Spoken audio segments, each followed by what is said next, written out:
El hombre ha desarrollado la conciencia lenta y laboriosamente, en un proceso que llevó incontables eras para alcanzar el estado civilizado, y esta evolución está lejos de estar completa, ya que grandes áreas de la mente humana aún están envueltas en oscuridad. Para apreciar las vastas contribuciones de Jung al campo de la psicología, es clave conocer cómo Jung concebía la psique. La palabra psique originalmente significaba alma o espíritu, pero hacia el cambio de siglo XX, cada vez más se refería a la mente. En la psicología junguiana, la psique se puede ver como la personalidad total y abarca todos los pensamientos, comportamientos, sentimientos y emociones de una persona. El conocimiento de la psique, cómo funcionaba, y cómo uno podía influir en su funcionamiento, era de suma importancia para Jung. En términos generales, Jung dividió la psique en tres ámbitos principales: la conciencia, el inconsciente personal y el inconsciente colectivo. Los diferentes ámbitos no están completamente separados entre sí, sino que interactúan continuamente de manera compensatoria. El ámbito consciente de la psique se puede describir como el campo de conciencia de uno, y consiste en aquellos contenidos psíquicos que uno conoce. En el centro de este campo de conciencia estaba lo que Jung llamó el ego.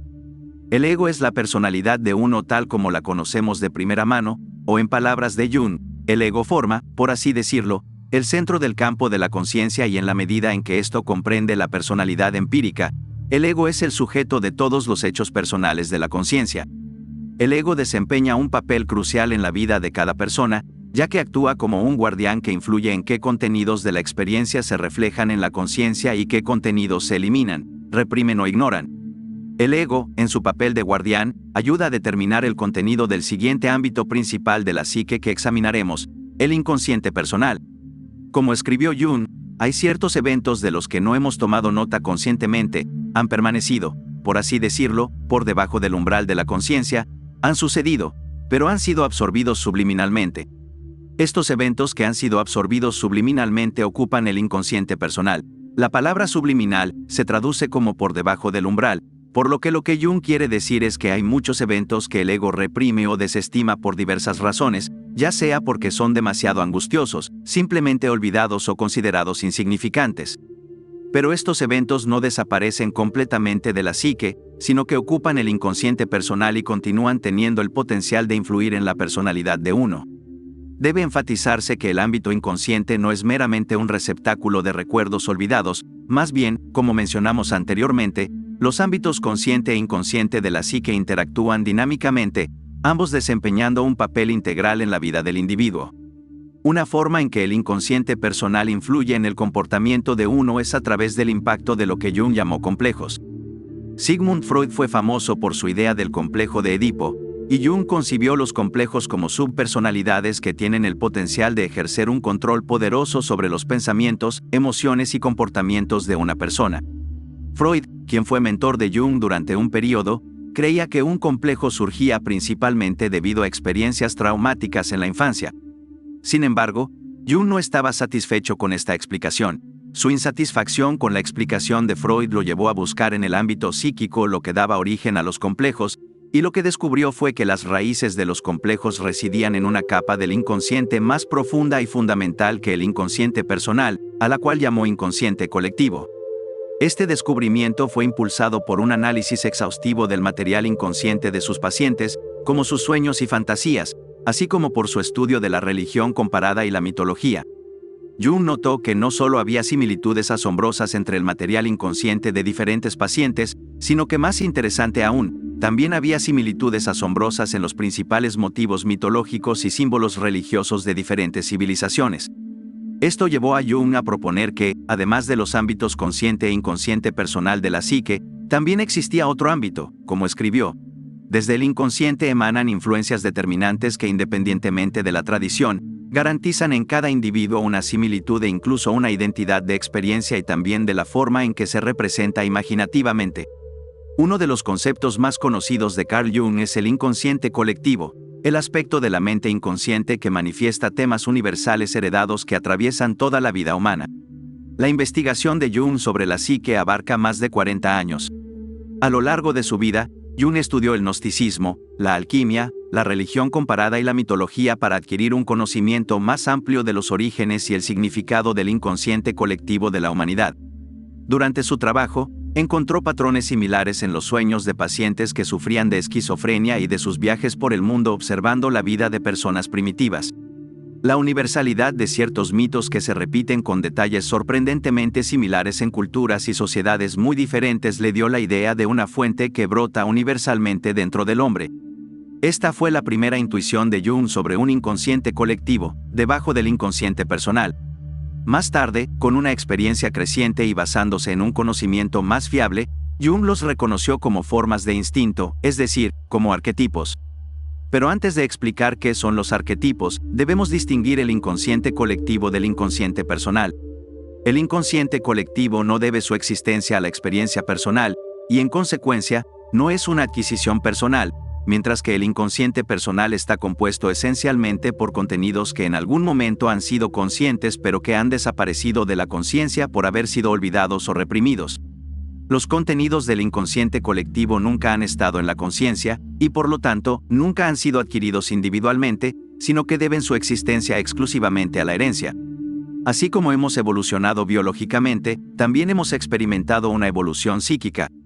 El inconsciente personal consiste en su mayor parte en complejos, un término acuñado por Jung que representa un nudo de sentimientos y creencias inconscientes que se pueden detectar a través del comportamiento de una persona y pueden impedirnos lograr la totalidad psíquica. Jung encontró evidencia de complejos mientras realizaba pruebas de asociación de palabras en una clínica psiquiátrica. En el experimento, los pacientes debían responder a una lista de palabras lo más rápido posible, diciendo lo primero que les viniera a la mente en respuesta a cada palabra. Después de la prueba, Jung anotaba cualquier reacción inusual. Pronto descubrió que la gente pensaba en asuntos personales íntimos. Sin embargo, una inhibición provenía del inconsciente e impedía la expresión verbal. Por otro lado, el contenido del inconsciente colectivo está compuesto por arquetipos, formas o patrones de comportamiento heredados colectivamente. Un complejo está asociado con un arquetipo, como un complejo materno asociado con el arquetipo de la madre. Estas imágenes primordiales reflejan patrones básicos comunes a todos nosotros, y que han existido universalmente desde el amanecer de los tiempos. Incluyen eventos arquetípicos como el nacimiento, la muerte, la unión de opuestos. También figuras arquetípicas como el embaucador, el héroe, el anciano sabio, y motivos arquetípicos como la creación del mundo y el apocalipsis.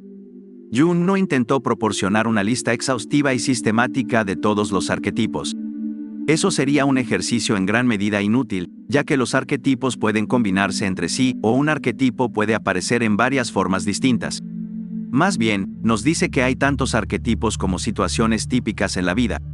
La repetición interminable ha grabado estas experiencias en nuestra constitución psíquica.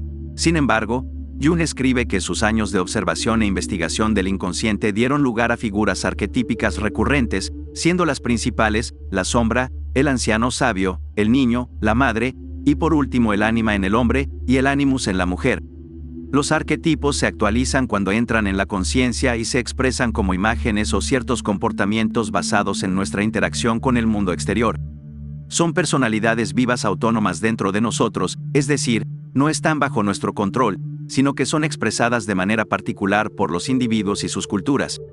Como escribe Jung, mis puntos de vista sobre los restos arcaicos, que llamo arquetipos o imágenes primordiales, han sido constantemente criticados por personas que carecen de conocimiento suficiente sobre la psicología de los sueños y la mitología. El término arquetipo a menudo se malinterpreta como ciertos motivos o imágenes mitológicas definidas, pero estos no son más que representaciones conscientes. Los arquetipos son formas sin contenido que representan meramente la posibilidad de un cierto tipo de percepción y acción. Como Jung reitera, en el curso de mis investigaciones del inconsciente colectivo, descubrí la presencia de un símbolo aparentemente universal de un tipo similar, el símbolo de la mandala. Para asegurarme de mi caso, pasé más de una década acumulando datos adicionales antes de anunciar cualquier descubrimiento por primera vez. La mandala es una imagen arquetípica cuya aparición está atestiguada a lo largo de los siglos. Desde un punto de vista psicológico, Jung veía la imagen de Dios como una manifestación del fondo de la psique, que toma la forma de símbolos circulares de unidad, representando una síntesis de opuestos dentro de la conciencia. El sí mismo es el arquetipo de la orientación y el significado, y para tener una relación equilibrada con él, las personalidades consciente e inconsciente de uno, deben haber aprendido a vivir en paz y complementarse mutuamente. Antes del descubrimiento de Jung, la psicología insistía en la naturaleza personal de la psique. Era una psicología de la persona, donde las causas se consideraban casi en su totalidad de naturaleza personal. Sin embargo, se basa en factores biológicos generales, como el instinto sexual o la necesidad de autoafirmación, que de ninguna manera son meras peculiaridades personales. Son instintos a priori, comunes al hombre que persiguen sus metas inherentes. Por lo tanto, la actividad humana está influenciada en gran medida por los instintos, completamente aparte de las motivaciones racionales de la mente consciente. Jung cree que los arquetipos son las imágenes inconscientes de los propios instintos. En otras palabras, los arquetipos son patrones de comportamiento instintivo. La hipótesis del inconsciente colectivo no es, por lo tanto, más audaz que asumir que existen instintos. Si bien muchos han llamado a esto misticismo, el concepto de Jung del inconsciente colectivo no es un asunto especulativo ni filosófico, sino empírico. La pregunta es, ¿existen o no formas universales inconscientes de este tipo? Si existen, entonces hay una región de la psique que se puede llamar el inconsciente colectivo. Si consideramos los tremendos poderes que yacen ocultos en la esfera mitológica y religiosa del hombre, la significación etiológica del arquetipo parece menos fantástica. En numerosos casos de neurosis, la causa del trastorno radica en el hecho mismo de que la vida psíquica del paciente carece de la cooperación de estas fuerzas. Una psicología puramente personalista, al reducir todo a causas personales, intenta negar la existencia de motivos arquetípicos e incluso trata de destruirlos mediante el análisis personal. El destino de las grandes naciones es una suma de cambios psíquicos en individuos. Las neurosis son, en la mayoría de los casos, no solo preocupaciones privadas, sino fenómenos sociales, que están influenciados por los arquetipos.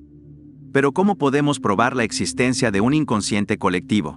Jung nos dice que la principal fuente son los sueños, que tienen la ventaja de ser productos involuntarios y espontáneos de la psique inconsciente, y por lo tanto, son productos puros de la naturaleza que no están falsificados por ningún propósito consciente. Un individuo puede experimentar motivos que aparecen en sus sueños que le son conocidos, pero también motivos que no podrían ser conocidos por el soñador, y sin embargo, se comportan funcionalmente en su sueño de tal manera que coinciden con el funcionamiento del arquetipo. La visita de Jung a los pueblos primitivos lo informó sobre el tema de los sueños y la diferencia entre lo que él llama grandes sueños y pequeños sueños.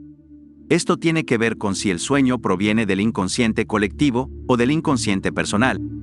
Otra forma de experimentar los arquetipos es a través de la imaginación activa, una secuencia de fantasías producidas por concentración deliberada. Jung descubrió que la existencia de fantasías no realizadas e inconscientes aumenta la frecuencia e intensidad de los sueños, y que cuando estas fantasías se hacen conscientes, los sueños cambian su carácter y se vuelven más débiles y menos frecuentes.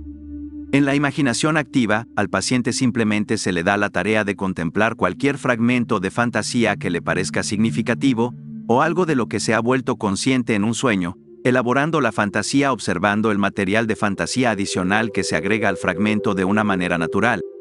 Sin embargo, el método no está exento de peligro, porque puede llevar al paciente demasiado lejos de la realidad. La confrontación de Jung con el inconsciente trajo consigo un período de incertidumbre interior y desorientación. Sintió que necesitaba un punto de apoyo en este mundo, que su familia y su trabajo le proporcionaban. Los contenidos inconscientes, de lo contrario, lo habrían hecho perder el juicio. Al mismo tiempo, estos años de perseguir sus imágenes interiores fueron los más importantes en la vida de Jung, proporcionándole conocimientos invaluables para el trabajo de su vida.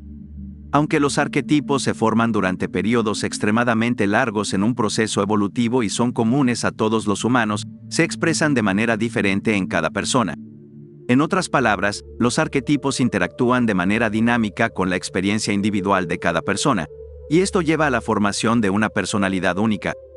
Jung creía que era de suma importancia para cada individuo confrontar e integrar los contenidos de su inconsciente y pensaba que la falta de hacerlo resultaría en un individuo fragmentado.